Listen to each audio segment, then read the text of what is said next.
Gentlemen, good day and welcome to the UFLEX Limited Q2 FY24 and H1 FY24 results conference call hosted by ICICI Securities Limited. As a reminder, all participant lines will be in the listen-only mode, and there will be an opportunity for you to ask questions after the presentation concludes. Should you need assistance during the conference call, please signal an operator by pressing star then 0 on your touchtone phone. Please note that this conference is being recorded. I now hand the conference over to Mr. Ashwik Jain from ICICI Securities Limited. Thank you, and over to you, Mr. Jain. Thank you. Good evening, everyone. On behalf of ICICI Securities, I would like to thank you all for taking the time to join us on UFLEX Q2 H1 FY24 result conference call. From the company's leadership team, we have with us Mr. Rajesh Bhatia, Group President and CFO, UFLEX Limited. We would open the call with opening remarks by management, followed by a Q&A session. I would now like to hand over the call to Mr. Rajesh Bhatia, Group President and CFO, UFLEX Limited, to make the opening remarks. Over to you, sir. Thank you. Thank you for joining the call. UFLEX Q2 earnings. I think the results are all before all of you.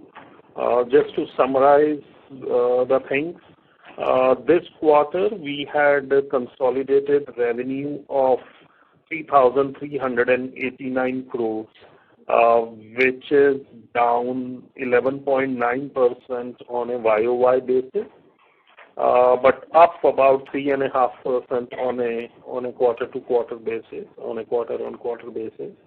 The EBITDA for the quarter was at 406 crores, which is up about 33.6% on a sequential quarter basis. But on a year-on-year basis, we are down 17.7%. And Q2 of FY23, we had an EBITDA of 493 crores.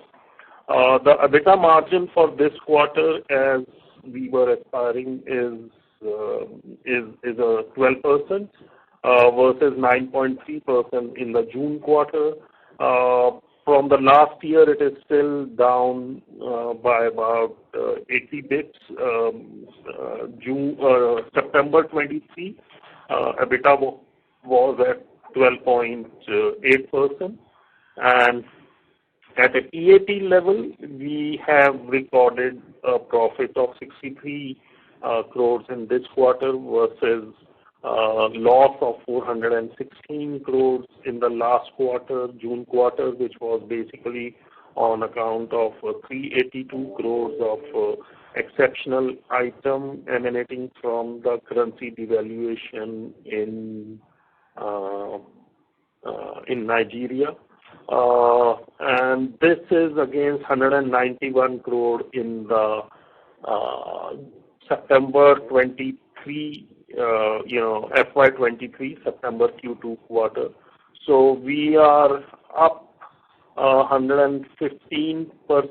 We are down 67% on a year-on-year basis.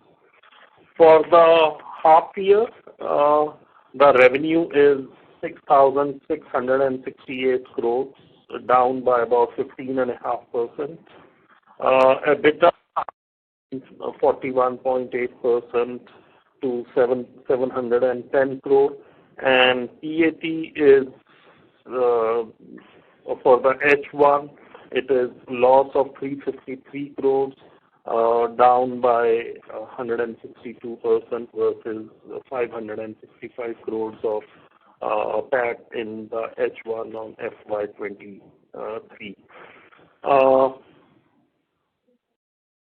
On the business side, I think the positives for the quarter is that packaging films volumes are up 6.6% on a quarter-on-quarter basis, and while on a year-on-year basis we're down marginally by about 0.6%. The flexible packaging business has been very encouraging, and we are up 21% volumes on a quarter-on-quarter basis. and even on a year-on-year basis, we are up by about 7%. Liquid packaging, we are up year-on-year slightly by 0.2%, and broadly in our packaging business and aseptic packaging business, we continue to do very well. So India EBITDA, if we take the standalone EBITDA, we have achieved a better performance in this quarter versus on a year-on-year basis, and hopefully, as we've said that the markets in America are much better this quarter versus Q1, and we expect that by Q4, the volumes will pick up. The Europe remains an area of uncertainty, driven by the lack of demand because of the issues relating to the energy costs as well as the EMIs, higher interest costs, and that's where the markets in Europe are still suffering from a very, very low demand. India also, while the demand is good, India has the issue of certain overcapacity at this point in time, which is driving the pricing margins and the pricing down. But being an integrated play, I think we have reported a pretty decent performance for this quarter, much better than the Q1, with the EBITDA margin at about 12%. On the project side, I think there are three key projects where we have backward integration into the PET chips in India at Panipat, and which is about a 587 crore capex investment, which we plan to achieve the commercial production by the end of this fiscal or early part of the April. And in our Egypt facility, we'll achieve the commissioning by end of FY24 or maybe slightly earlier than that, but that is the plan there. The aseptic packaging debottlenecking will I think we'll achieve by end of September 24, towards end of September 24, and that's where which will expand our capacity from 7 million to 12 million packs. 12 billion packs. So overall basis, India performance continues to be robust, driven by the volumes uptick in the packaging films, flexible packaging and liquid packaging businesses. And in India, even the volumes on packaging films business also continues to be good. The margins are the ones which are impacted. And overall, in the global markets, where we are only doing the packaging films business, there is silver lining, which is there in the Americas market, and we push more volumes there. But European market still continues to be sluggish. So that's in nutshell the quarter as which ending September 24, and there's nothing much to add on this quarter, except that what we are seeing is if Q1 was the lowest point in this, I think Q2 has shown much better numbers where the EBITDA is up healthy by about 270 bips to 12%, and in terms of the absolute amount on a sequential quarter basis, the EBITDA is up about 33.6% to 406 crores. So that's the narrative from our side on the business, and we happy to address any queries, any questions that investors may have. Thank you very much, sir. We will now begin the question and answer session. Anyone who wishes to ask questions may please press star and one on their touchtone phone. If you wish to withdraw yourself from the question queue, you may press star and two. Participants are requested to use only handsets while asking a question. Ladies and gentlemen, we will wait for a moment while the question queue assembles.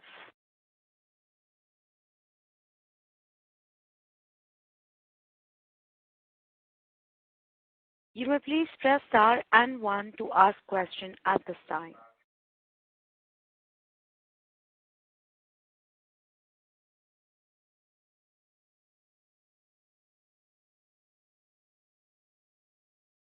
The first question is from the line of Chirag Singhal from First Water Fund. Please go ahead. Yeah. So firstly, I wanted to understand as to what has led to the sharp increase in the overseas operations EBITDA margins. So if I see on a sequential basis, our margins in the overseas business has increased by roughly 700 bits. Okay. So I think that is driven by about 6.6% volumes increase also. In the Egypt market and in the Nigeria market, there has been a duty imposed of 30%. Additional import duty has been imposed. In the Egypt market, where the dollar is shortage, and while the local manufacturers sell in the local currency, so they get a price advantage. And generally, overall, in the U.S., with the volumes also increasing, there is a better pricing this quarter, and overall that has led to the much higher margins in the offshore business. Because this 30% additional import duty, this is in both Egypt and Nigeria. This is in Nigeria. In Nigeria only. Hello? Yes, in Nigeria. Only Nigeria. Okay. And is this imposed in Q2 and only on BOPET, or has this been imposed even on BOPP? No, BOPP, it was already there because BOPP, there were plants in Nigeria already. So BOPP, but at ours is the first facility over there. So, that has been imposed recently. Okay. So there were no aberrations or any one-offs in the overseas operations during Q2. Am I right? No, there is no one-off or anything which are there. Okay, so how does the trend look going forward? So I think we expect that the America markets will continue to improve in Q3 as well as in Q4. The Europe markets, I think we'll be able to give a better guidance only towards Q4. America, positive that we see that, with the interest rates now getting frozen or on the path to go down, I think we'll see the better demand in the coming quarters in that market. All other markets, including India, continue to be strong on the volume. In fact, by a very small margin, India, again, we produced, the highest ever packaging films in India when I compared with Q1. But there has been a better volume which has been achieved in the overseas markets, as I had stated, and a better margin coming from both Egypt as well as our Nigerian facility. Okay. The reason why I was asking is because when I look at the peers, obviously we are not operating in the same geographies. But when I look at the peers' overseas operations, the EBITDA increase on a sequential basis is not as high as what we have reported. Just wanted to check for any one-offs. No, there are no one-offs in there. It's all regular. Understood. Secondly, what led to the reduction in the standalone business margins, again on a sequential basis? So standalone business margin on a sequential basis is basically because this is a lean quarter for the aseptic packaging. So that seasonality comes into play in this quarter. Okay. So for the second half, based on a recent interview, you are expecting the margins to further improve in Q3 as well as Q4. So the improvement will mainly come from the overseas business, or you're expecting the overseas business to kind of stabilize where we are currently, and the Indian margins should improve. So where is the improvement going to come?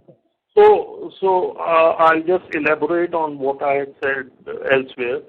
So we are expecting that, in Q3, if we can maintain, the overall the same 12.5% margin, and Q4, definitely we will have better volumes coming from the liquid packaging business, because that's what the season, that's where the season begins. In the winters, the liquid packaging seasonality drives the volumes down as compared to Q4 and Q1. So Q2 and Q3, their volumes are not as much as you find them in Q1 and Q4. So Q4, definitely the margins will get a boost with the higher volumes coming from the aseptic packaging business. And flexible packaging is already doing well. You've seen a 21% Q&Q growth in the volumes and a 7% YOY growth also in the volumes over there. And so driven by these two factors, as well as the uptick that we've seen in the Q2 in the US market, I think we confident of achieving a better growth in Q4 at least, even if we maintain the Q3 at the same level. Okay. On the aseptic side, you mentioned 60,000 tons capacity in the PPT. So on an equivalent basis, how much would this translate in number of packs? It will be, I'll have to get back, but say around 1.5 billion packs. Sorry, 60,000 tons will translate into how much in billion packs? In billion packs, it would be about 1.5 billion. No, we are already having 7 billion pack capacity, right? So what I'm trying to understand is... For the quarter, I'm saying. Okay. All right. So that is 60,000 would be roughly 6 billion packs is what you are saying for the full year. I think I need more. 1.5 billion packs. So that is lower than 7 billion packs. Like we have already got 7 billion packs online. So ideally, so how come you are saying 6 billion packs? I think I'll have to get into more insight on that before I reply to you on that empty tax conversion and all that. I'll have to talk separately on that. Okay. And we have also delayed the commissioning of the aseptic expansion. Earlier it was scheduled by end of this year. Now we are expecting it to complete by Q2 of next year. So what has led to the delay? So there is equipment which is coming later in August, and that's where now we are expecting that will get commissioned by September or October. Okay, understood. And was there any volume contribution from Dharwad during Q2? So volume add-on from Dharwad is at the same level what we had in Q1. So that's where I said that in India, on a production volume in the packaging films business, there is a slight uptick in Q2 versus Q1. Not much further additions being contributed from the Dharwad unit in this quarter versus the Q1. Okay. And just wanted to understand on the flexible packaging segment. So you mentioned that 20% odd increase in the volumes on a sequential basis. Now, sometime back we launched the tubes product also in the same segment. And traditionally we have been laminates focused, and then we started producing some different products which are, let's say, a little bit higher value added. So as of today, what is the mix in terms of, let's say, laminates and tubes and various other value added, if at all, you are doing? So if I were to split between the value added and the laminate production volume this quarter was up 14.5% on a quarter-on-quarter basis, on a sequential quarter basis. While the value add, which is more of a holographic films and all that, there we almost had a 27% increase on a quarter-to-quarter basis, on a sequential quarter basis. Okay. On a blended basis, you are saying 21% increase. On a blended basis, on a blended basis, it was 21. Okay. And what all products are included in this value-added segment? Sorry? Which all products are included in this value-added segment? I'm unable to hear you. Can you hear me now? Yeah, better. Yeah, I'm saying that, what are the products that comes under this value-added segment? So you mentioned holography films and maybe so whether it is laminates or the sprouts, stacks and all that, that we all calculate take under laminates. Holographic films and all that we take under the value-added laminates products. Understood. All right. Thank you for answering the questions. I'll get back in the queue. Thank you. A reminder to the participants that you may please press star followed by 1 to ask questions at this time. The next question is from the line of Kaushik Poddar from KB Capital Markets Private Limited. Please go ahead. In the presentation somewhere you have said that your aspiration is to have a capacity of something like 1 million ton, and I see you are operating something like 250,000 or 275,000 per quarter, or maybe I think you are doing something like 6 lakh per quarter, 6 lakh per year. So where are you exactly on your capacity expansion, and what is your capacity utilization right now? So capacity utilization is given in the investor's deck for each plant. Okay.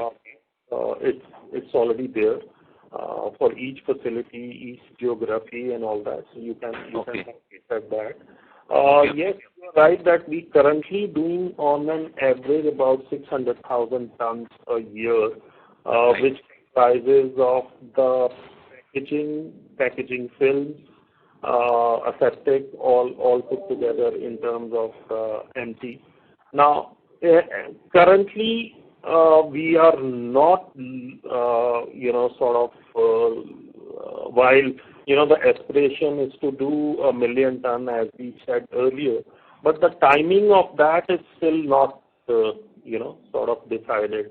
And presently there are issues in Europe, America, India.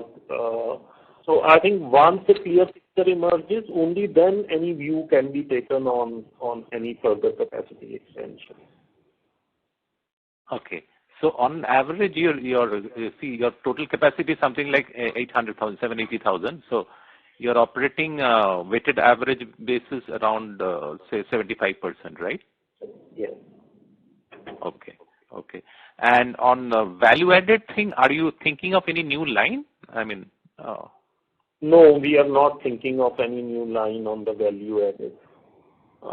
We may do some small capex in terms of adding some of the machines for the value-added product. So there is no separate capacity that we are looking for.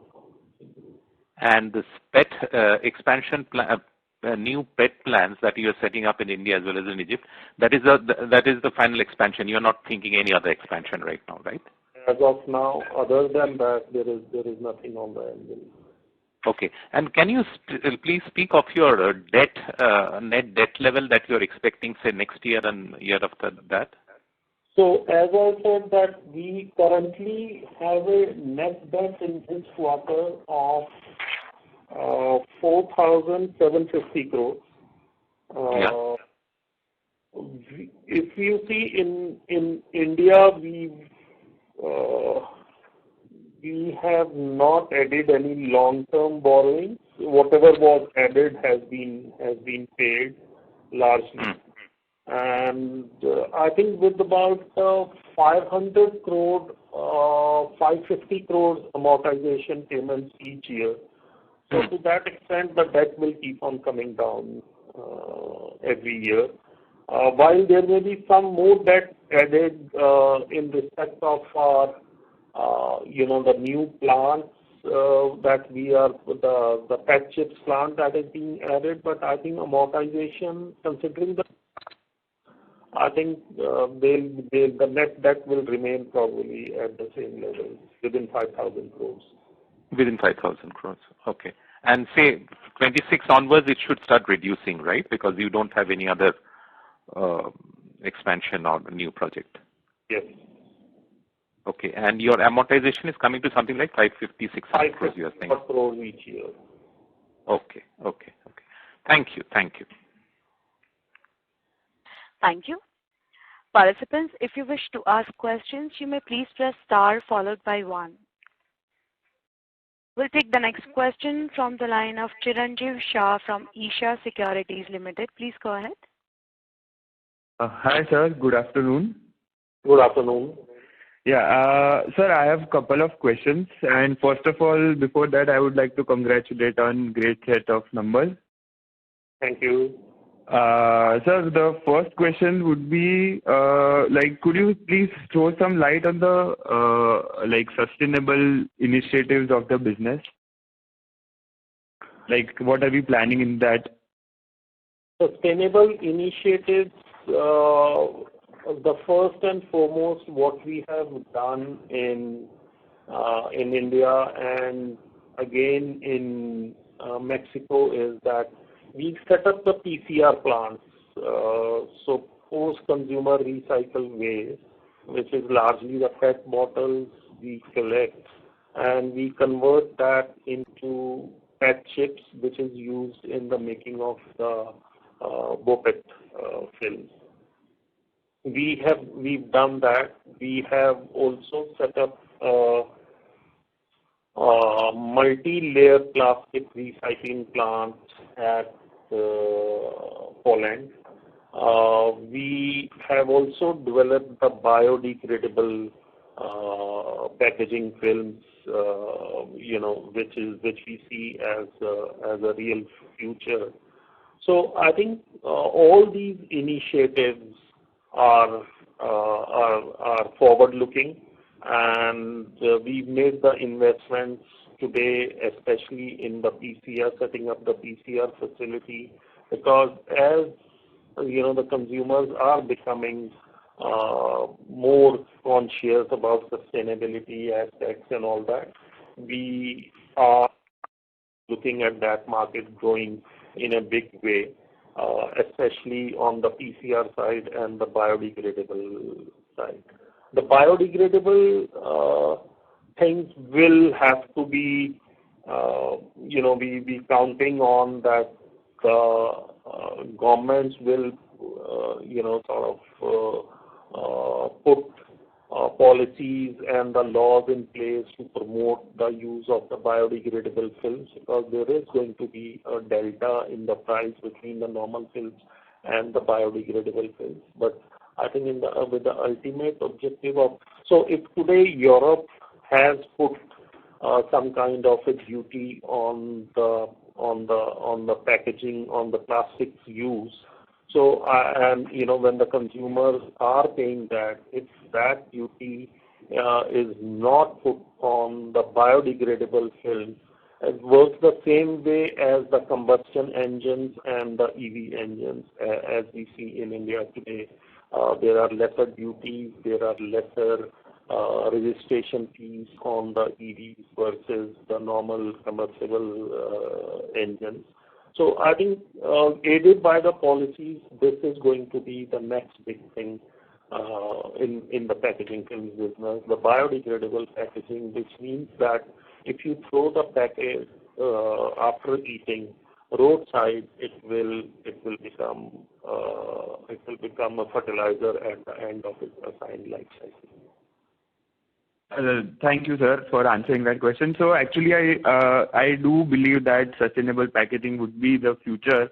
But sir, on that front, would you guide us at which facilities are we currently producing that? I mean, in how much quantity and revenue guidance for the same? So we've set up a small pilot plant in India, but a large plant we've set up in Mexico right now, a PCR facility, which is capable of producing 1,500 tons a month, and we completed that recently. I think in the next year or so, we'll see almost 100% capacity utilization levels for that facility. And sir, also about the multi-layered biodegradable packaging, what would be? That is, so for that, you don't need any much investment. We made a small facility at Dubai for that. But that is making enzymes and adding those enzymes while you are making the packaging films in the normal way. So when you are making the packaging films, you will add those enzymes while making this. So there is no separate production facility need to be set up for making those films. But I think depending on as to what is the level of traction that we see, we'll continue to upgrade that facility. Okay, great, sir. Thank you, sir. And next question would be on the lines of the aseptic liquid packaging business. So do we have any plans to set up any global facility for the same? There was recently another Switzerland company that has set up a plant in Ahmedabad around our facility. Do we have to go global? Have plans to go global with the same? We keep on contemplating that, and we keep on exploring the overseas markets, especially given the fact that, from India also, we are exporting on an average about 40% of our output is what is exported out of India. And but anything final on that, I think will take some time, because right now we need to expand from 7 to 12 billion packs here in India, and then we'll decide about the further investments to be made in that business. Having said that, if there are opportunities to grow in that business, I think the company would be quite agile to those requirements. And given that the margin profile in this business is much better as compared to whether the packaging films or the packaging or the flexible packaging business, I think if there are opportunities, why not take them up? Got it, sir. And my last question would be, what would be the next, say, expo or convention that we would be participating in as exhibitor, if we have any plans in near term? On doing that, India. We keep on participating in the various expos. We were there in the Gulf Food last week. We are there in Europe in the summertime. We'll be there in America again in September, October. So we attend all the top ones throughout the calendar. So we don't miss any. We set up booth there. We meet our customers. We take that opportunity to introduce our new product offerings, and as well as getting to know our customers better and interact with them and showcase them our products. We don't compromise on that at all. Yeah, no. Mr. Shah, your voice broke. Can you please repeat? I'm sorry. I have been actively following that. So I wanted to know if there are any expo in India in near future that we are planning to participate. I think it will be in Europe. I'm sorry. It won't be in India. It will be in Europe only. Okay. Germany. All right. Thank you so much. So that would be all from my side. Getting the name of that show. One is the K show and other is Drupa. Okay. Thank you so much, sir. Okay. Thank you. Participants, if you wish to ask questions, you may please press star followed by 1 on your touchtone phone. The next question is from the line of Nirav Siksaria from Living Root Analytics. Please go ahead. Yeah, hi, sir. So could you quantify the foreign exchange losses for this quarter? Foreign exchange losses? Losses or gains, sorry. Just one.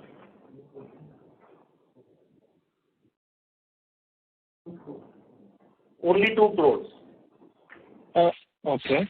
And so any outlook when with the Nigeria, I lost in middle there, so because of which I'm asking the question again. I'm not sure if any previous participant has asked or not. Any outlook on Nigeria currency recovering or stabilizing anytime soon or so? See, Nigeria continues to be affected by a huge demand-supply mismatch in the dollars, and which means that any people who were erstwhile importing the products and had the dollar availability will now have to look at the local markets only, even if there is a price arbitrage between the two. So we being a large player, we being an international player, we are able to manage that given our global reach.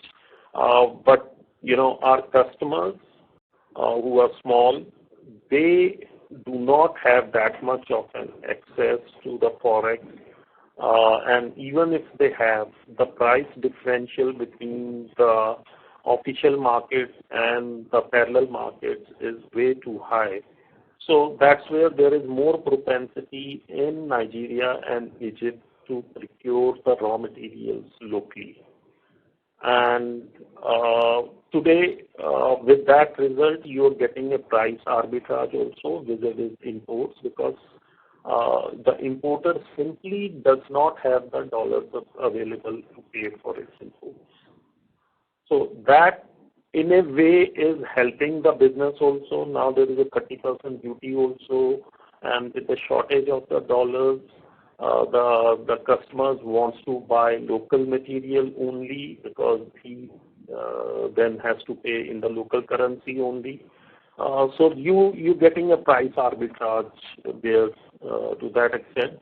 But I think with the if the Fed stocks goes the other way in terms of the rates, we will see that impact softening in these typical markets. So with the interest rates going down, I think the dollar availability in these markets will definitely improve. Okay.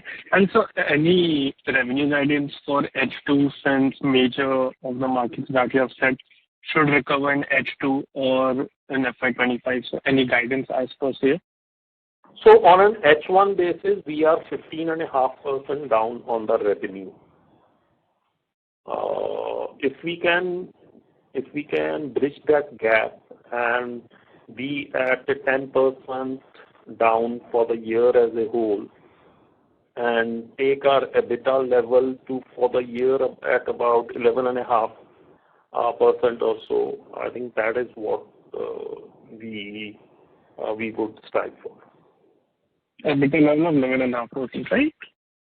So a 10% revenue decline over the last year, and with a 11.5% EBITDA margin on an annualized basis. Okay, sir. Okay, sure. Thank you. Thank you. Participants who wishes to ask questions may please press star followed by 1.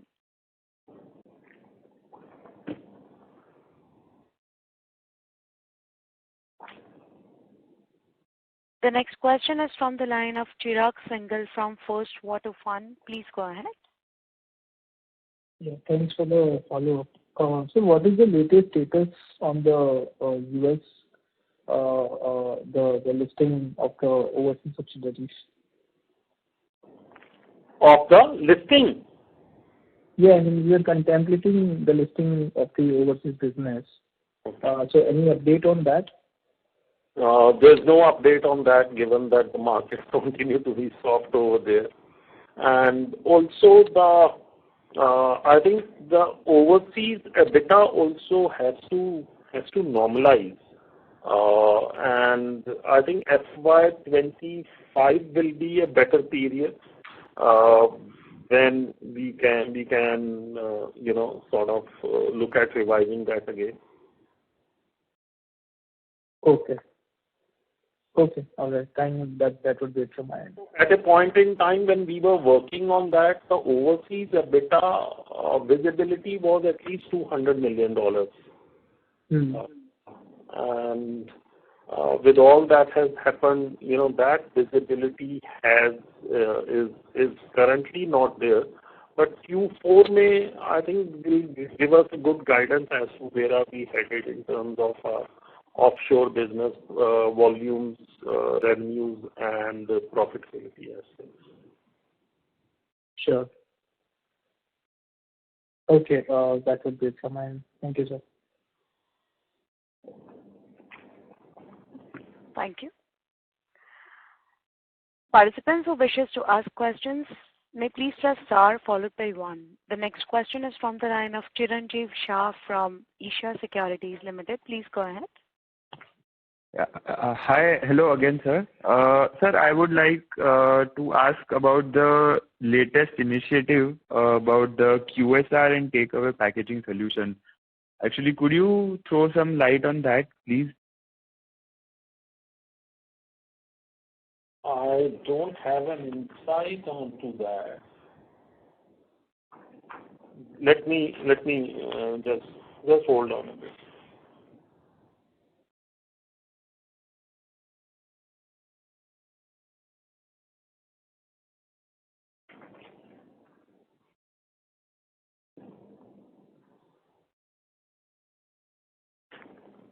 We can come back to you that offline on that.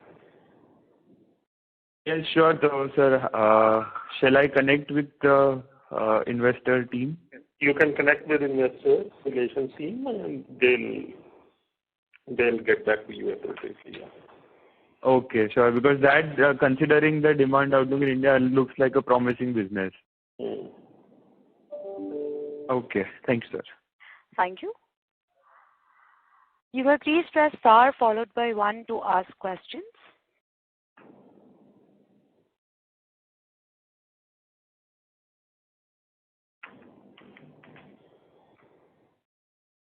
Anyone who wishes to ask questions may please press star followed by 1.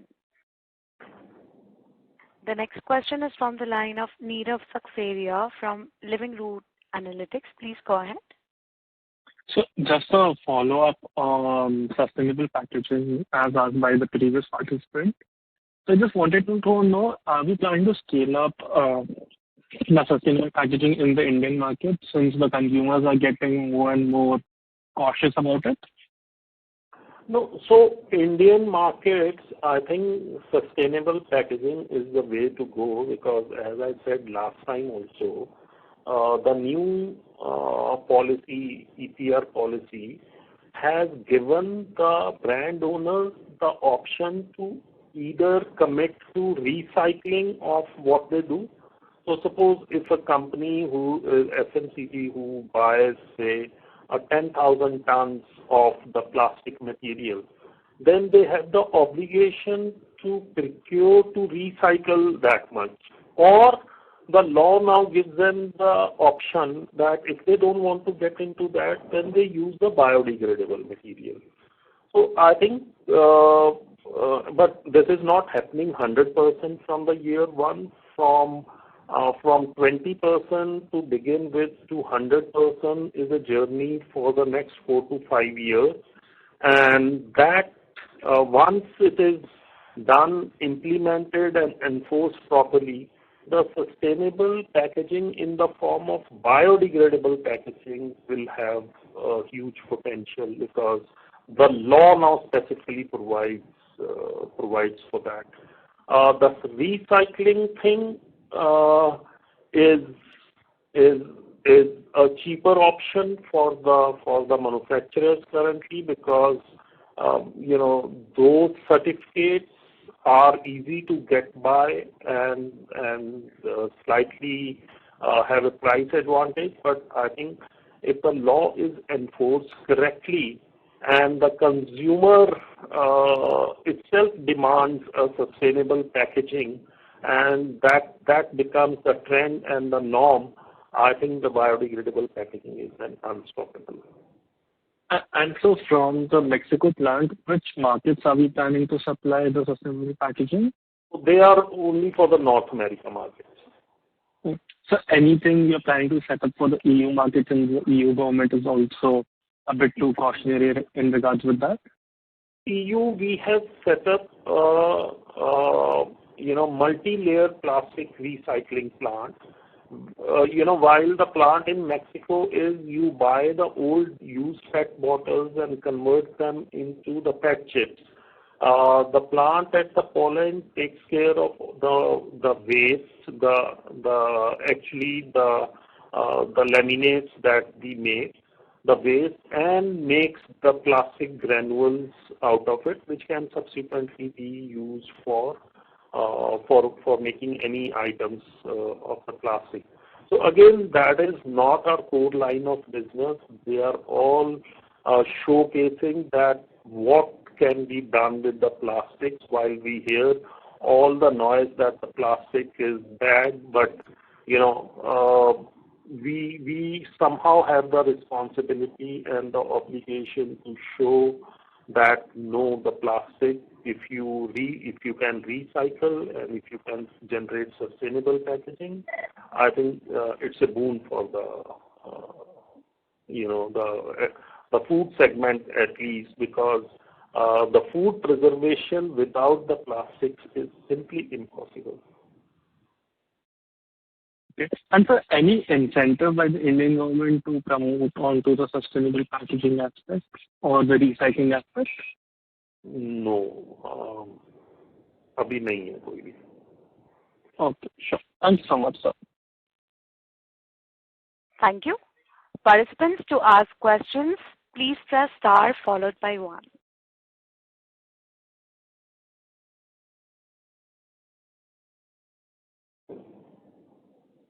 Anyone who wishes to ask questions may please press star followed by 1.